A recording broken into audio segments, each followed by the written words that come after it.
Good evening, it's 8 o'clock. I'm Sally Burdett, live from Johannesburg. Your top stories tonight. A woman is murdered while in court over a divorce. It's believed her ex-husband, a police officer, pulled the trigger.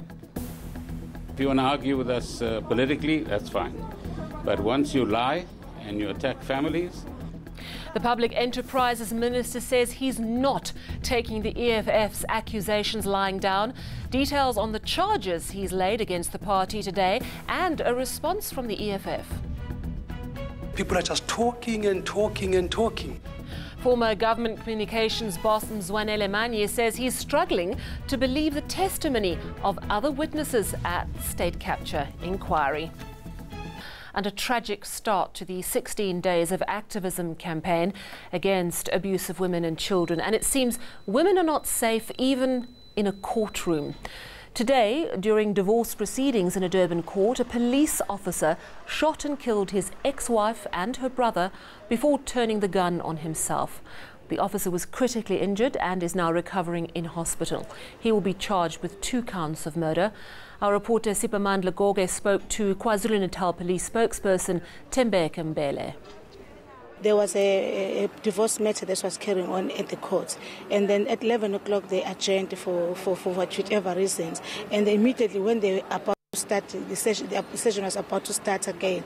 That's when the suspect fired several shots, fatally wounding the ex-wife as well as his brother. And immediately at that time, he then took the gun and shot himself. But he's in a very critical condition. He was rushed to the hospital. He is going to face the charges of murder, double murder. He's arrested and he's under police guard at the hospital.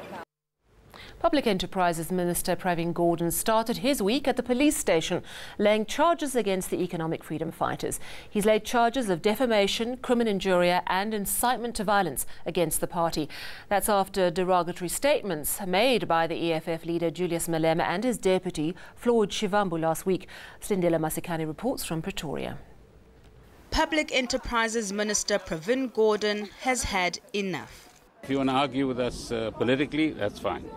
But once you lie and you attack families and you propagate these lies widely enough, but you also start dividing South African society, then it is totally unacceptable.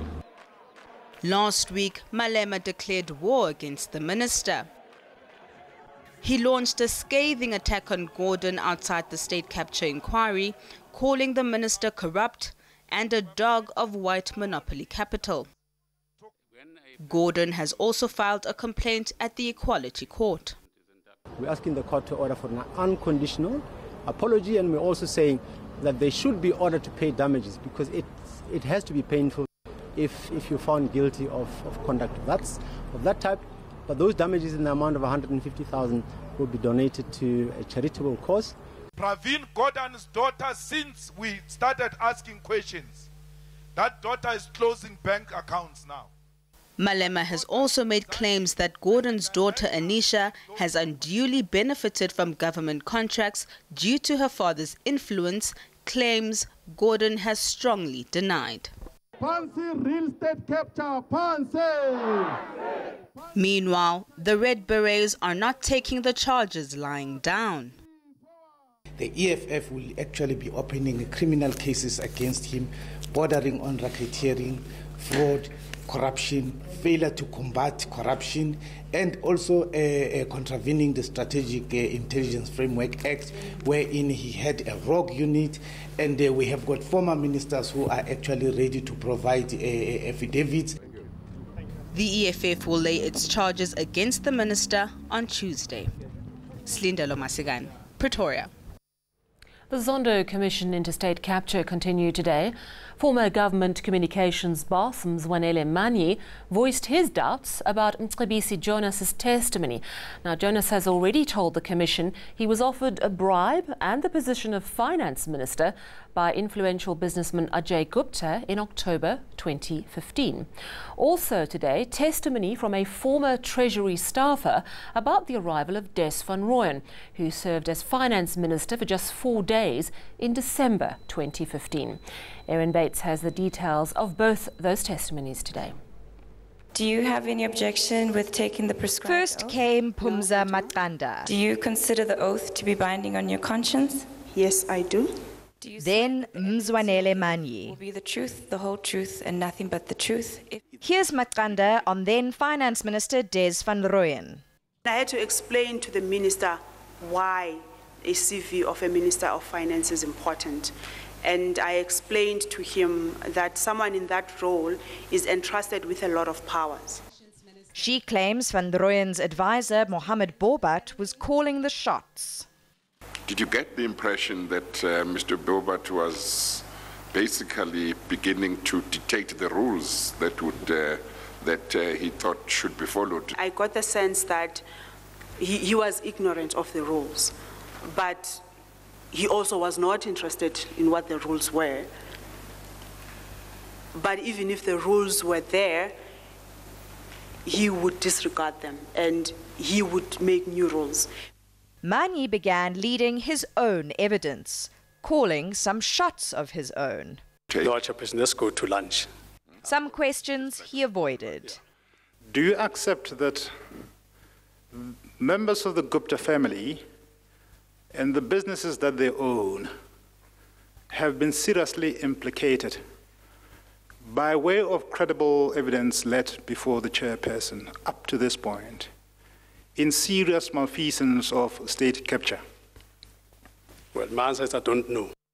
Former Deputy Finance Minister Mcebisi Jonas testified a Gupta brother offered him a bribe to become Finance Minister.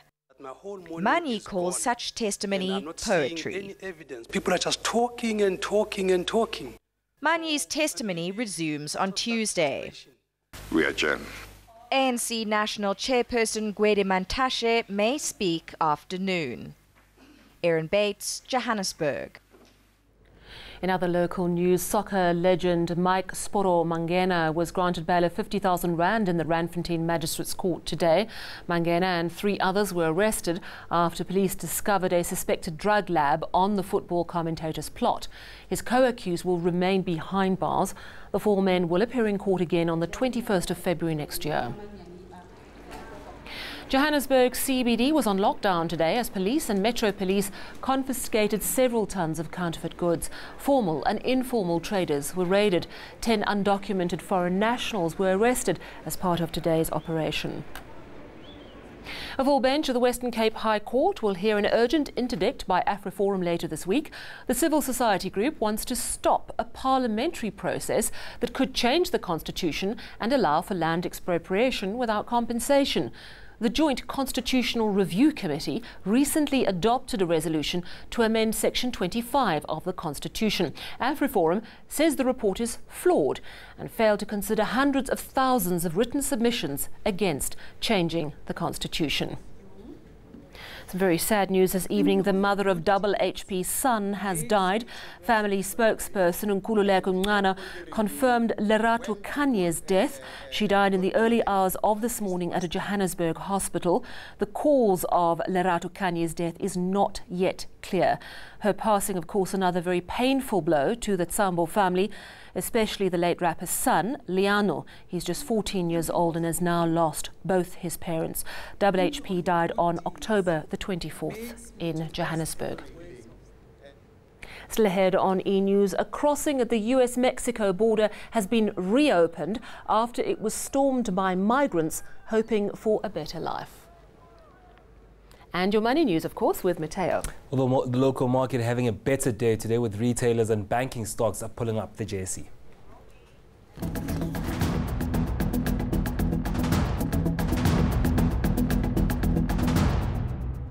Time to talk money now with Mateo Kharipe. Good evening to you, Mateo. And Pepkor has been fined by the Johannesburg Stock Exchange. Explain to us why and what the link is between Pepkor and Steinhoff. Well, the link is basically that Christa Visser's Pep stores and Pepkor was once part of Steinhoff, under Steinhoff Africa Retail. And of course, they've now separated from the company since the accounting corruption that's happened last year in December.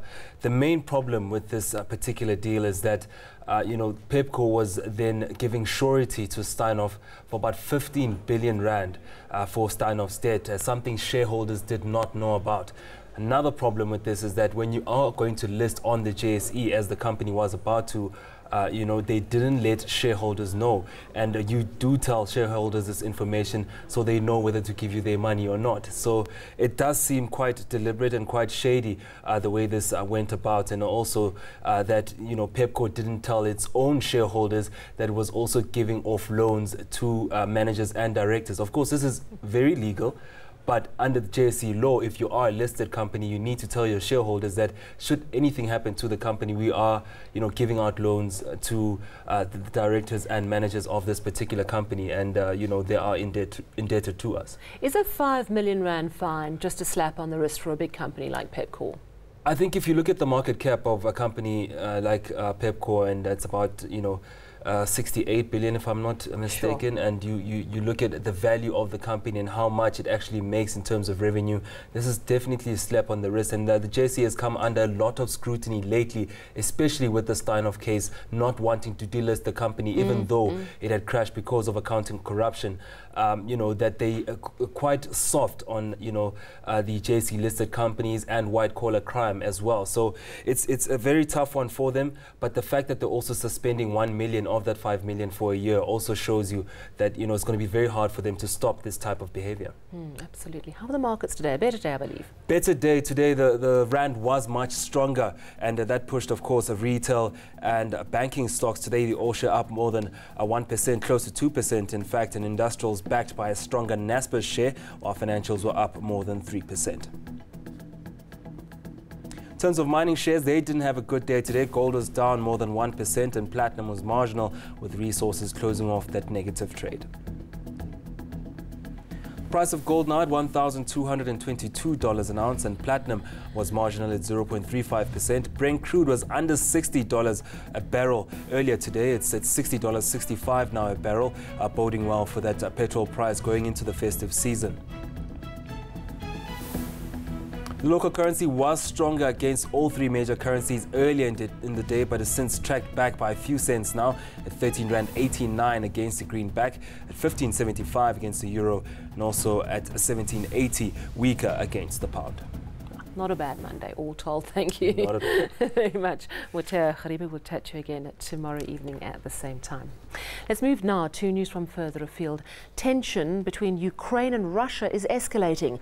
The Ukrainian president has declared martial law.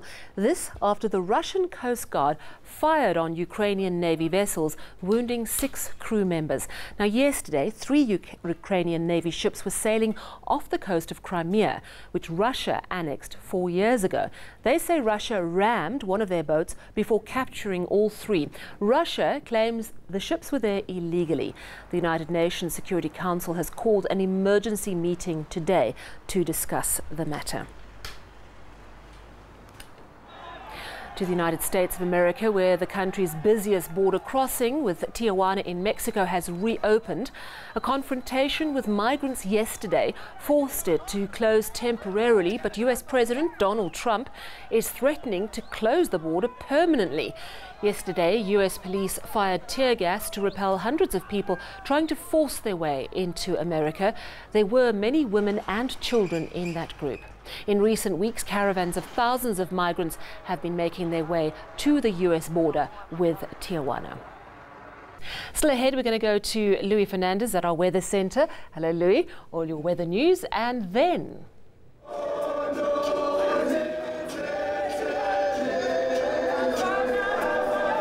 matriculants across the country celebrating after writing their final exam. These inmates at Westville are no different.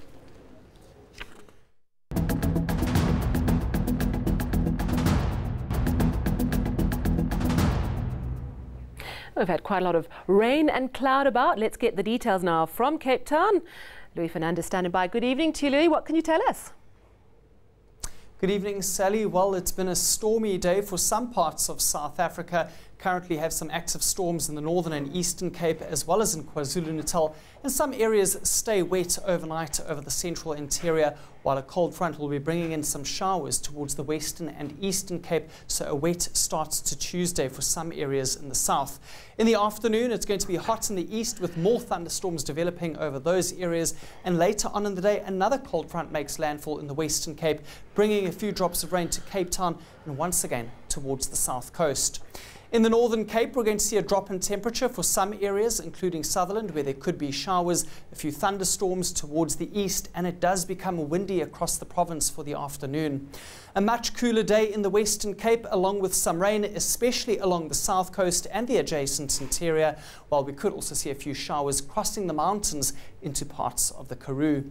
It'll be a hot start to your Tuesday over parts of the Eastern Cape, but the front is moving through the province, bringing wet weather to the area along with a drop in temperature. Ahead of that cold front, it's going to be a very hot day in KwaZulu-Natal, but thankfully there could be a few thunder showers that could cool you down later, and it's going to be a partly cloudy afternoon in Mpumalanga area, very hot in the Lowveld, 41 degrees for Skukuza.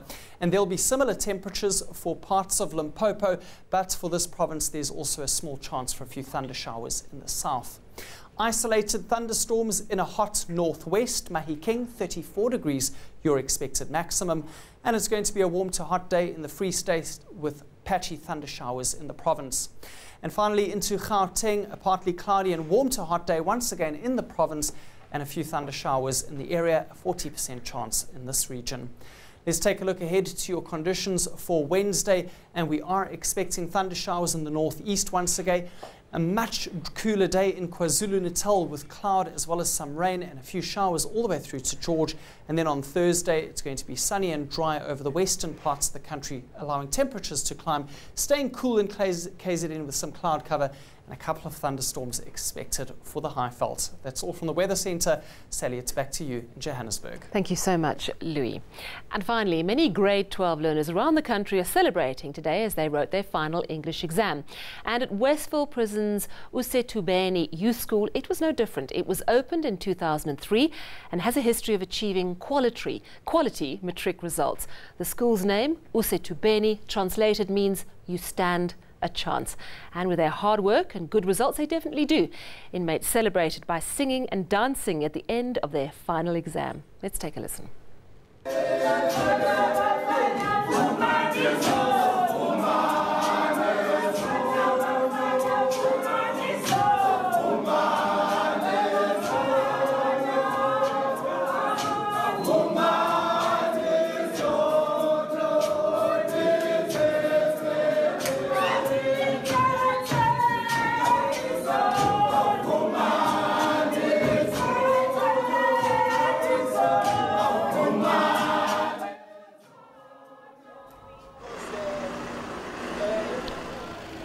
Let's recap your top story before we go. A woman is murdered while in court over a divorce. It's believed her ex-husband, a police officer, pulled the trigger. If you want to argue with us politically, that's fine. But once you lie and you attack families... The Public Enterprises Minister says he's not taking the EFF's accusations lying down. Details on the charges he's laid against the party and a response from the EFF. People are just talking and talking and talking. Former government communications boss Mzwanele Manyi says he's struggling to believe the testimony of other witnesses at the state capture inquiry. From me and the team, it's a very good night.